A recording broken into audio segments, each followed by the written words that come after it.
პირველი ივლისიდან საგზაო მოძრაობის შესახებ კანონში ცვლილებები შევიდა, რომლის თანახმადაც ამოქმედდა 100-გულიანი სისტემა და თითოეულ იურიდიული ძალის მქონე მართვის მოწმობას მიენიჭა 100 ქულა. კერძოდ, მძღოლს თითოეული ადმინისტრაციული სამართალდარღვევა მართვის მოწმობისთვის მინიჭებული 100 ქულიდან სამართალდარღვევის ტოლფასი ქულის გამოკლებას გამოიწვევს. დარღვევაზე ყველაზე მაღალი ქულა 40-ია, ხოლო ყველაზე დაბალი 5 ქულა. ფოთელი მძღოლების ნაწილი ახალ კანონს უარყოფითად აფასებს, ნაწილი კი დადებითად.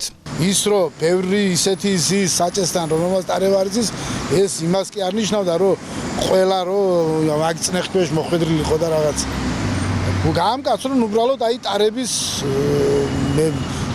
მართვის უფლების აღების მეთოდი გაამკაცრონ უნდა. Algia, ვინც კარგად დადის და წესიერ დადის, იგი არ მიიღებს ამ ქულას და ვინც აღღვევს იმისთვის არის მისცემა იგი ჩამოვარდნებენ პრάβას და გაჩნდება სახლში. ფულსაც ვიხდი აქედან ქულები, აქედან ხომ და ვიმუშაო რაღაც ხომ და გავაკეთო.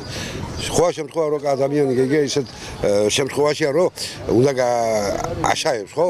კი ბატონო, ჯარიმას ვიხდი, ქულა რაშვაშია. 34 წელია საჭი ხელიდან არ გამიშვია. ეხლა ახალ ბედამძღოლებისგან შეიძლება ჩვენ გავიჭედოთ და რატომ?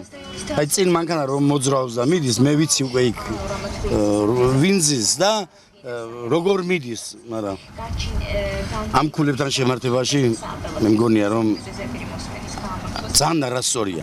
არ არის მიღებული. რომ მაგალითად აქედან თბილისამდე 100 ქულა გეყოფა გზაში.